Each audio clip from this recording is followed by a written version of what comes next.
Merci à toi. Je crois qu'effectivement, ce que tu as dit, c'est effectivement cette dynamique dès le départ est fondamentale et on est vraiment dans ce domaine. Mais je crois que il est tard. C'est une dernière finalement table ronde et ce qui a été dit tout à l'heure montre qu'aujourd'hui on est dans une certaine réalité, une confrontation de réalité. Donc tout ce qui a été dit avant va se retrouver dans ce que je vais vous dire aujourd'hui.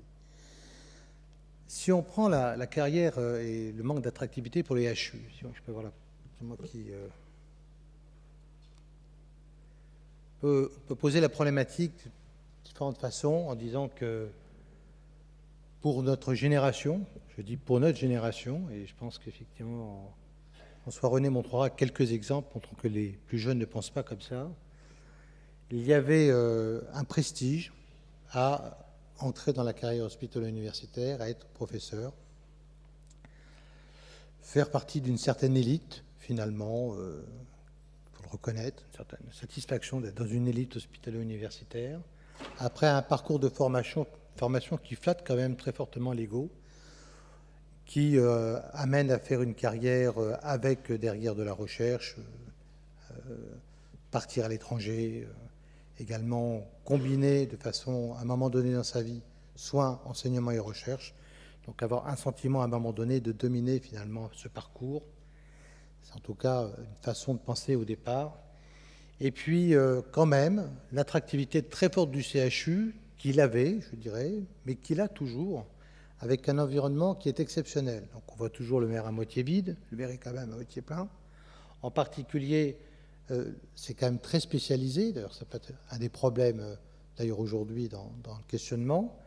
C'est des plateaux techniques en général formidables et surtout un environnement qui est un environnement quand même, je dirais, intellectuel extrêmement porteur, y compris parce que les plus jeunes sont là, les internes, les étudiants. Donc il y a quelque chose qui est une dynamique extrêmement enrichissante. Et puis l'idéal, c'était une organisation facilitatrice pour la recherche, et donc pour permettre de concilier ces triples missions, et on verra qu'aujourd'hui, on est en difficulté. Et puis il y avait la reconnaissance personnelle et sociale qui était à un moment donné intéressante, et vous verrez qu'aujourd'hui, peut-être ces questions sont plus d'actualité. Alors, se pose aussi, ce qui a été dit d'ailleurs dans la salle tout à l'heure, c'est que le parcours pour être HU est quand même long et difficile. Il est long parce qu'on a quand même une facilité pour aller vers le CV, et donc de considérer que le CV est un peu le nec plus ultra de finalement l'individu hospitalo-universitaire. Et pour faire un bon CV, il faut prendre du temps parce que des publications, qu'elles soient des publications venant de la recherche expérimentale ou clinique, eh bien c'est du temps. Et ce temps, à l'échelle individuelle, il est impossible.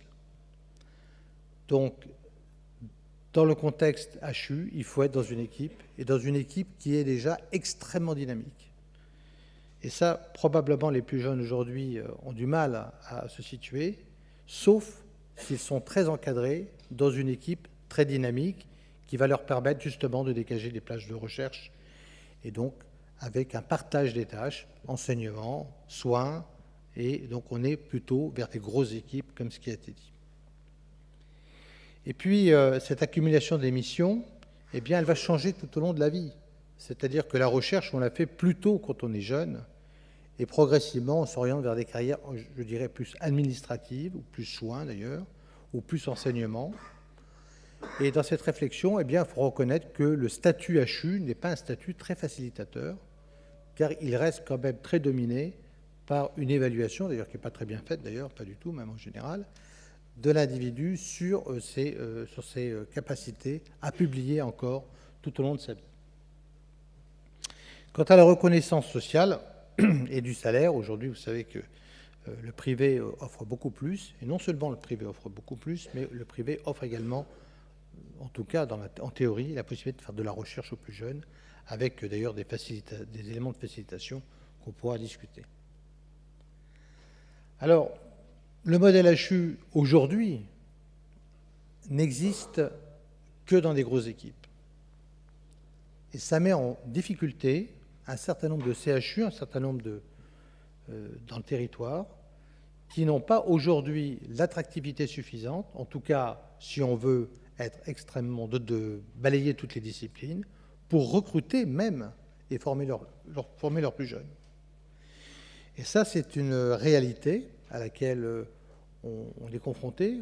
Moi, j'ai même été confronté lors des révisions des effectifs au ministère à cette réalité qu'un certain nombre d'entre nous n'avons pas les ressources pour mettre des plus jeunes en situation d'être ni MCU, ni PU. Et également dans notre système HU, c'est un modèle extrêmement statique. Très peu de place à la mobilité. Combien d'entre nous avons bougé? Et là, il y a un élément quand même assez effarant par rapport à d'autres pays, c'est que globalement, on fait une carrière, à part quelques mobilités, qui sont sûrement parfois d'ailleurs plutôt du mercato, plus qu'une mobilité. On fait très rarement des mobilités entre nous, en inter-CHU, et a fortiori d'une région à une autre. Là, il y a un vrai problème quand même dans ce contexte hospitalo-universitaire. Alors, par ailleurs, pour revenir aux éléments d'actualité, c'est vrai qu'on était dans un système idéal d'organisation qui aujourd'hui quand même est en difficulté parce qu'il a été dit sur la pression du soin, de la T2A, etc. On ne va pas y revenir.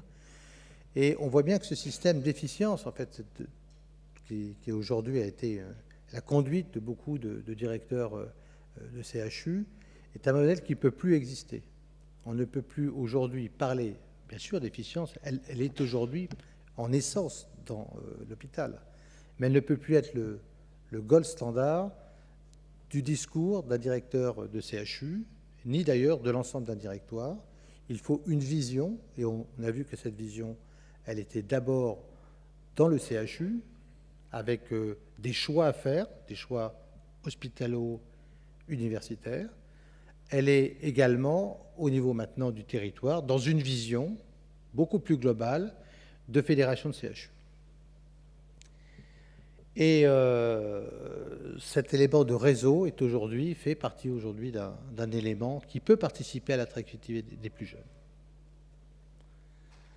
Alors, pour amorcer la discussion, parce qu'il s'agit bien d'une discussion, et envisager également le questionnement sur les statuts, la carrière hospitalo-universitaire doit pouvoir encore faire rêver, et je pense qu'elle fait rêver les plus jeunes, et François-René montrera tout à l'heure que les plus jeunes sont très en adéquation avec cela. Ils demandent des projets, ils demandent une équipe, ils demandent une dynamique. Et dans cette dynamique, avec un leader en général, eh bien, ils sont extrêmement partants pour rester, et la problématique salariale n'est pas d'ailleurs au cœur souvent du problème. Donc on verra que c'est un élément qui peut faire rester si le projet est intéressant. Et puis, sur le principe d'évoluer, au-delà du réseau des DHU dont on a parlé, je pense qu'il faut reconsidérer un certain nombre de choses pour dynamiser notre affaire. On a parlé des GHT. Dans les GHT, il y a un certain nombre de praticiens, qui sont des praticiens hospitaliers, qui, pour la plupart, sont des enseignants de nos facultés. On a des étudiants qui sont dans ces hôpitaux et qui sont en général très bien enseignés.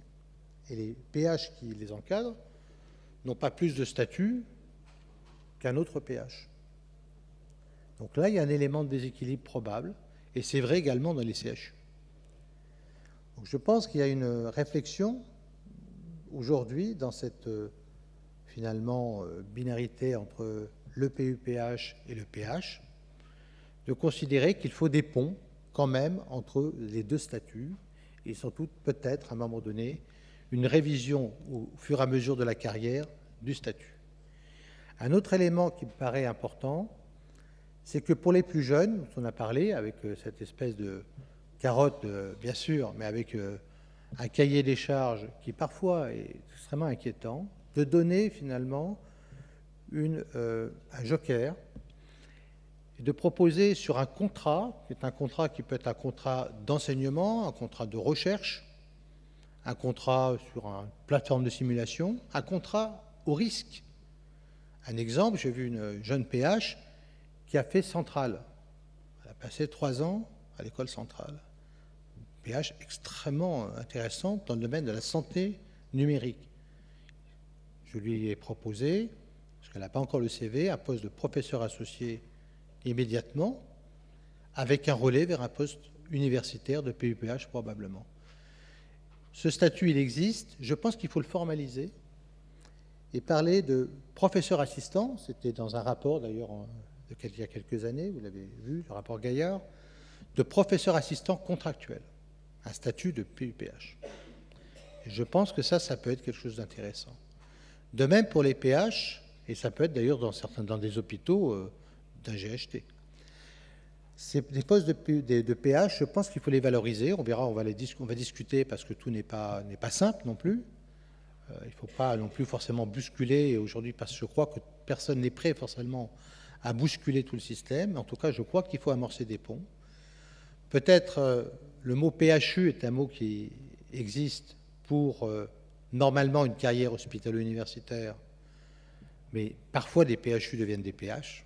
En général, la liaison immédiate PHU-MCU n'est pas forcément toujours claire.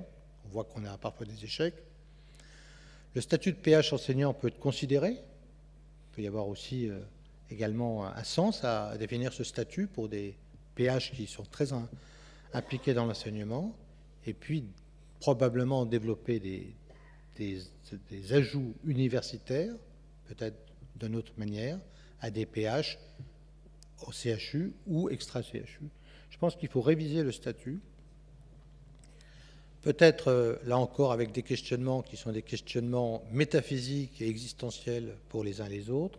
Je pense qu'aujourd'hui, beaucoup de PUPH ne sont pas prêts à cela parce qu'il y a une protection de l'université et ils se sentent peut-être moins protégés peut-être étonnamment, par l'hôpital, peut-être avec un sentiment de liberté, dans un contexte justement où on leur demande de plus en plus de faire du soin, et ce qui effectivement les entrave pour de la recherche. Mais c'est peut-être aujourd'hui des choses qui sont aménageables dans une discussion justement des assises. Et je crois qu'aujourd'hui, même si on dit qu'il ne faut pas réviser les choses, je crois qu'il est temps, en tout cas, malgré les ordonnances de 58, de se reposer la question. Merci de votre attention.